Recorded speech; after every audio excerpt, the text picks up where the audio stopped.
Lady Mogul community, welcome back to another segment of Lady Mogul Talk. I know it has been a while, but you are in for a treat.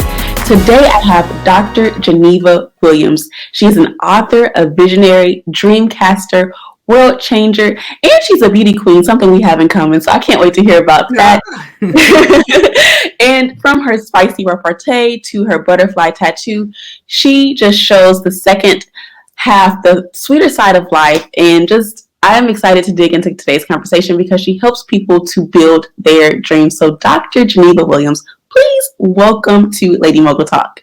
Well, thank you so much, Avi. This is a delight for me, and I so appreciate the invite to come and talk to you and your viewers and your listeners. Thank you so much. So I know I gave you a brief intro, but please, for those who do not know who you are, just share a little bit about yourself and how you got started in your field. You have such an exciting journey. Well, thank you. It's been an amazing adventure. I really grew up in a community of caring adults. And so as a youngster on the Jersey Shore, in a very small town, I was surrounded by adults who cared for me, who asked endless questions, who gave tons of advice. And so that supportive, nurturing environment was there, along with my parents, who were civil rights activists, though ordinary people. My mom was a teacher and my dad was a government worker, but they had a deep belief in what they felt was their responsibility to do what they could to create opportunity for others in the area of education and housing and employment. And in fact, my dad pursued a court battle that ended up in a landmark decision that changed housing discrimination laws in New Jersey. And so with the combination of a caring community of adults who were related and not to my parents who, were civil rights activists and believed in social justice, it kind of put me on the path of a life, a career of creating great opportunity for others. So I spent lots of years in United Way and ended up running our United Way in Michigan, and spent my time in the nonprofit world as an executive and a leader, raising millions of dollars for community initiatives and helping communities change and create better quality of life for children and their families.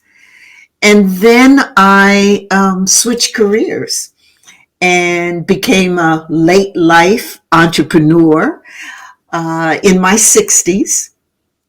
I decided to leave that successful nonprofit career and step into the business world. And,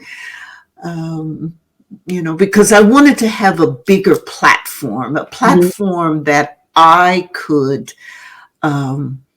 direct and control so that I could get my message out even more and help many more people change their lives and really live a vibrant life. That's wonderful. So what was that transition like from nonprofit world to turning into an entrepreneur? I'm sure you had some of the qualities all along, but what was that like? What advice can you share with individuals who are thinking about maybe making a transition?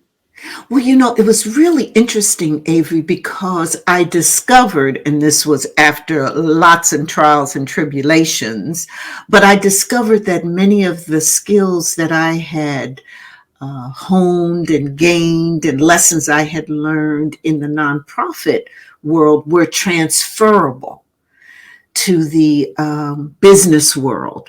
So creating a vision, making a game plan, having strategic plans and thinking about where I wanted to go and goal setting. And those things that I used in my nonprofit experience, I had to use them also in a business, and also keeping myself healthy and taking care of myself along the way. Worked in both worlds. And so I learned a lot. And one of the biggest things I learned was the transferability of the skills. And I think a lot of that had to do with I was the same person. Mhm. And although, you change as you go through life, but I was me, and me was in the nonprofit world, and me was an entrepreneur. And so often we tend to separate out ourselves. So we talk about work-life balance, school life balance, family life balance, and it's all about balance, and it's all about life. And so I'm a big proponent of get to know yourself, develop Mhm. yourself, and you can walk in so many worlds as long as you develop yourself. That is very true because sometimes as entrepreneurs, we go through this period of like where we're not motivated, but we want to keep pushing forward. And sometimes Yes. it's just like we don't know how to. It's because we do separate those facets of ourselves. We, like you said, I like how you said to bring it together because it's life. We just have to design around the life that you have. So I love That's that you right. said that. So many gems that we can learn from you. Well, I appreciate that. I one of the things that happened to me that shortly after I decided to step into this new world, um, my husband got diagnosed with cancer. Oh wow. And shortly thereafter, my mom got sick, and so did my dad. And so that began a journey of me caregiving and really in this world that I had never been in before in terms of taking care of my parents Mhm. and my spouse. And my husband and I were married for 40 years. So I had a really good marriage. Mhm. And they, so after I, began this caregiving, became a caregiver, Mhm. shortly thereafter, they all passed, and pretty much around the same time. So I found myself in a deep, dark funk. I Mhm. mean, it was really, I was full of despair and grief, and I really didn't know what to do with myself and where I was going to go, because these three individuals were always with me all my life, and I had Mhm. never experienced living without them. Mhm. And so I had to really reimagine and reinvent myself. And one of the things that, just kind of was an aha moment was when I realized that they're living. Then, you look at the time you were born, whenever you see those dates about Mhm. someone's birth and their death, there's that Mhm. horizontal stroke Passion. there, that dash. And really in that dash is the living. Mhm. And it's all about what you're going to do with that time that you're living. And that's what my parents and my husband, that's what I loved about them. That's what I cherished about them. And so I had to find that purpose and meaning and reinvent myself and reimagine what it was that I can do with Mhm. my life. And one of the things I particularly also say to young people is that always know your purpose, understand your purpose, because at whatever age you are, your life should have meaning and purpose. And it's important to understand and know what that meaning is. And once you understand that, and that has to do a lot with what are your gifts, what are Mhm. your talents, doing that self inventory. Mhm. What is it that you're good at? And how does that help make your life worth living, and what it is you want to do with your life?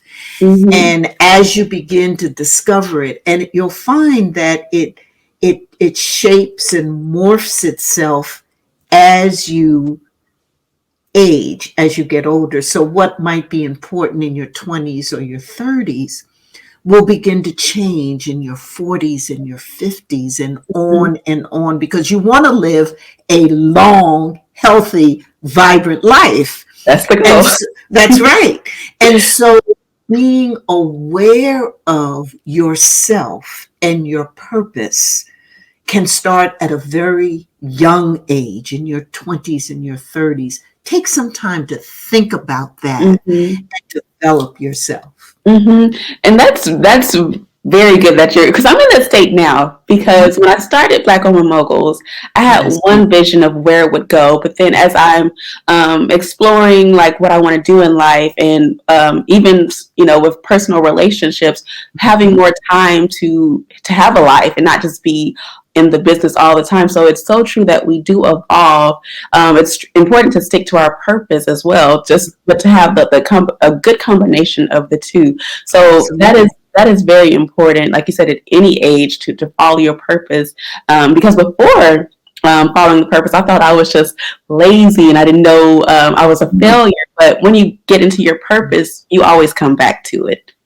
Absolutely. And all of us have those feelings of, well, what am I doing? And, am I really being successful, or Mhm. am I failing? And, we go through those emotions and those feelings and those questioning. Frankly, you'll find all through your life. And so the point is, um, to know that Mhm. and to have the strategies to be able to address that when it Mhm. emerges.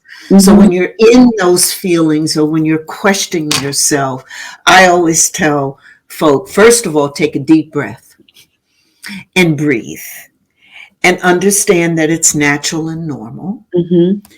And then begin to think about and imagine your life and what you want it to be. And that's where visioning comes in, Mhm. because, doing that dreaming, that's what we should do. There's nothing wrong with dreaming.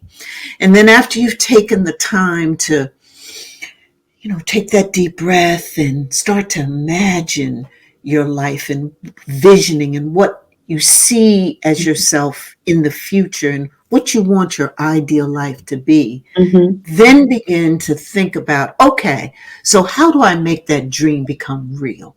Mhm. And that's when goals come into play. And goals in your life and the process of goal setting, I mean, that's really an important phenomena experience. I tell folk, particularly younger folk, try to become a master at setting goals, Mhm. because goals will help you achieve your dreams. And then along the way, remember to take care of yourself, because Yeah. the investments that you make in your health, how you feel today, will really pay off, in the future. And I can say that I'm in my 70s. I'm as active as I can be. I'm a podcaster. I'm an author. I was recently named as one of the top 10 businesswomen in Michigan. And this is after shifting careers, after Mhm. going through, my grief and losing my loved ones and reimagining myself back. So you can do it. It Mhm. can be done. You Mhm. can.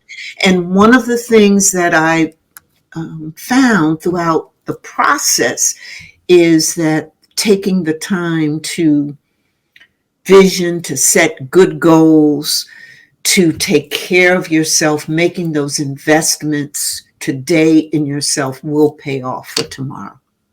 That's a whole word right there. And I would have never guessed 70. No wonder you are Miss Black, fit and fine. Let's transition to Okay. what's that experience like? I mean, Oh my 70, goodness. come Well, that Avery, that was really a transforming moment in my time.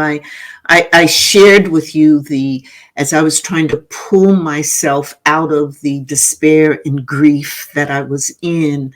losing my loved ones, a friend of mine said, well, you should try this beauty pageant. You should apply for it. I said, beauty pageant? I ain't doing that. That's what I said. And then I found out that the pageant was created to celebrate African American women as they age. And if you won, you would go around the state and have a platform to talk to women about their health, aging vibrantly. And that was what I wanted to be all about. Mm-hmm. And so I said, oh, this is an opportunity to do that.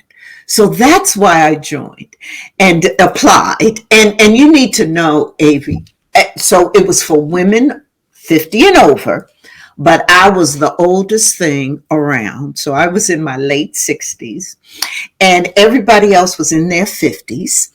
And they were also, size 10 and 12 and probably even thinner than that. And I am a curvy woman. And so all of that was going on, but I won.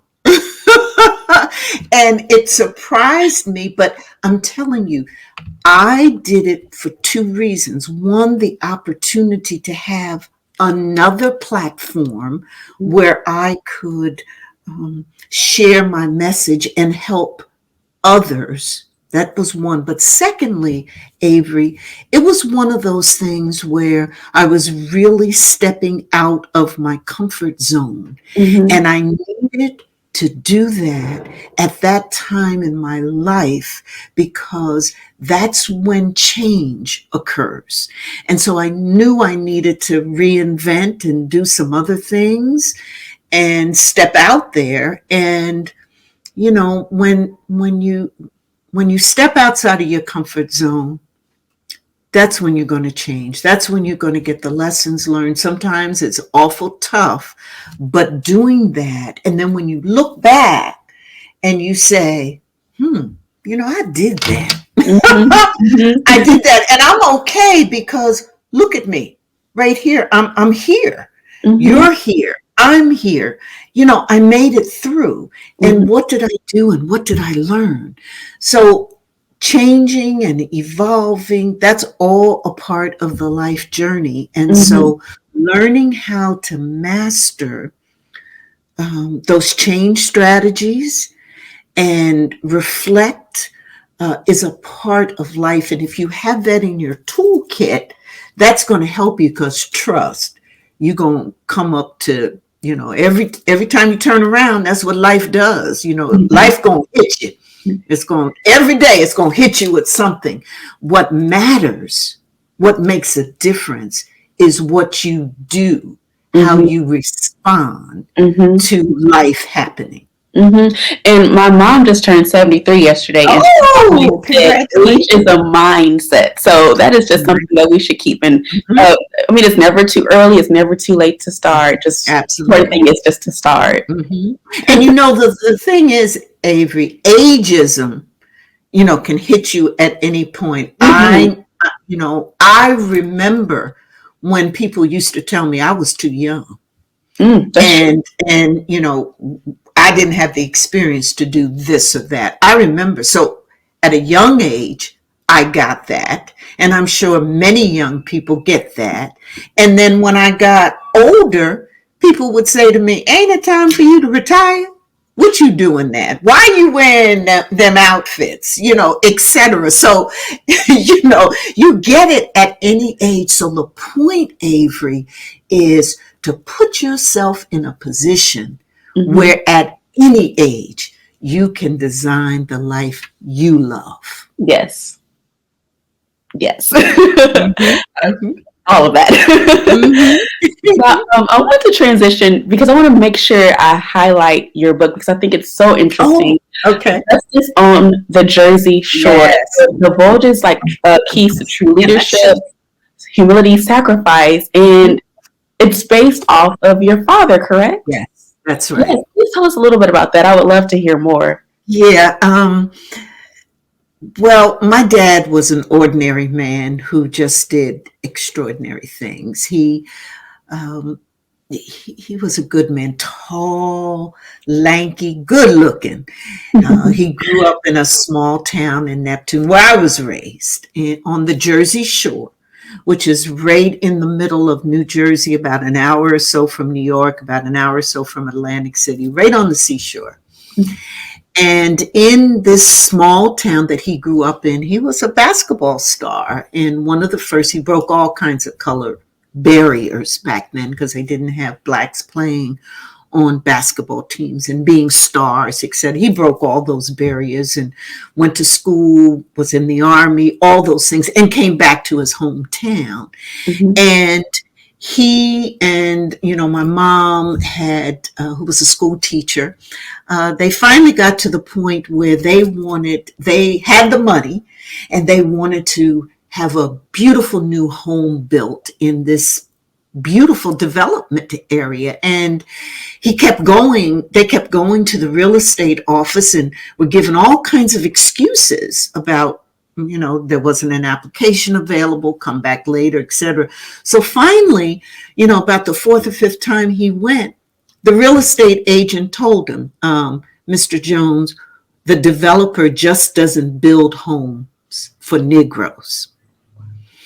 And so he said, no, you mean because of the color of my skin, I can't live where I want to live. So this is, back in the late 50s. And so he said, no, he wasn't going to take that. So that began a 3-year fight through the courts. And during that time, he got hate mail and there were death threats across and along the whole piece, until finally, after 3 years, this New Jersey Supreme Court, in a unanimous decision, said, build Mr. Jones his home. And so that case changed housing discrimination laws in New Jersey forever. And so I wanted to tell not only that story, but he and my mom's story about how they helped people break down barriers, equal opportunities in education and in employment. And that's what they did. They were community activists. So he and I started writing the book together. I would sit down and interview him, though I had heard the stories a million times. This was really my chance to ask him, well, why?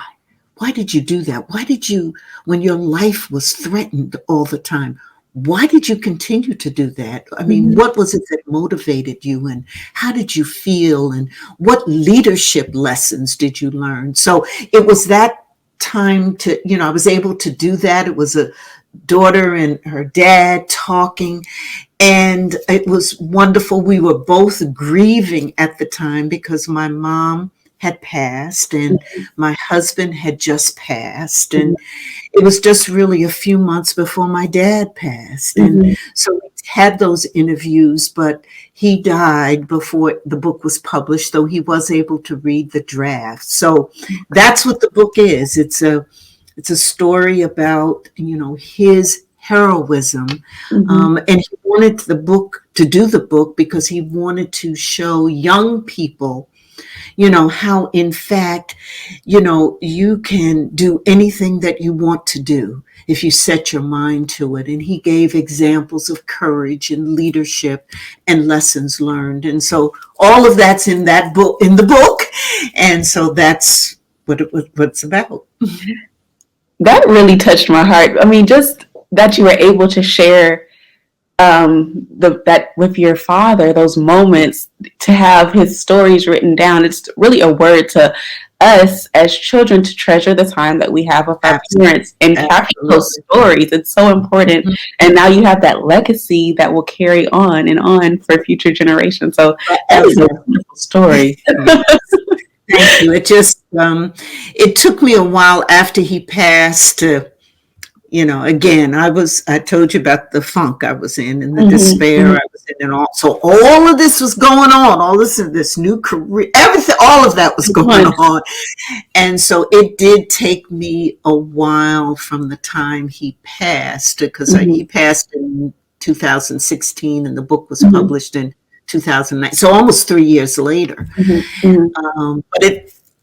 But I got it out. And what really, kind of pushed me to do that was the words of President Obama, because he was my dad's hero. And my editor said, you got to pick out some quotes for the beginning of the book. And he gave me a string of quotes. And when I saw that quote about Obama, who talked about the legacy we leave our children and how important it is to capture these moments, that spurred me to say, hey, I got to do this.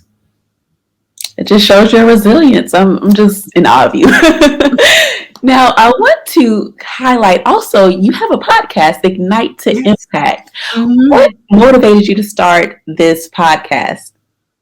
Well, that was another thing that I did, which again is a lesson that when you're going through these tough times, finding the space to challenge yourself works, because you build up, you build back the self-confidence that you need when you go out and you try things. And so again, during this time that I was, I had lost and was, trying to figure out what it was I was going to do next, I decided I could give voice to others and also refine my own voice. And so I started on Blog Talk Radio, and once a week for about a year, every week, I would talk to people all across the country about how they unleashed their influence to make a difference. So that's why I have Ignite to Impact, in unleashing your influence to help make positive change with and in others. And so I talk to people about their stories of success and failures, their everyday leadership stories, so that they can help us with tips and strategies and practical advice on how we can make differences in our lives. So that's the conversation. I'm on my 100th and I think 4th or 5th episode, and it's fantastic. I've talked to, people from all age ranges. I just finished a fantastic conversation with Mary Wilson, who is the founder of the Supremes, who recently passed. And we talked about staying vibrant and, the things to do during those times. I've talked to, lots of folk from different generations and careers and etc. So that's what I do, and you can hear it on iHeartRadio and Apple Podcast, and wherever you listen to your favorite podcast, I'm there. And I'll make sure that the links are below. Oh, terrific. Right here, so people want to support you. You're just so encouraging. I mean, it's just easy to support you. Now, I enjoyed this conversation, but I want to make sure that I ask what's next for you, and be sure to let us know how we can keep in contact with you. Okay, well, hey, join me. Sign up for my newsletter. I send out podcasts every week and tips and practical advice at drgenevaspeaks.com.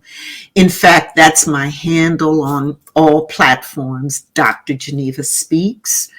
I'm particularly pleased with my Facebook group, Extraordinary Women Influencers, where we give inspiration and tips, and, we really, have a good time. So any of your listeners or viewers who want to join, please come on. That's Extraordinary Women Influencers.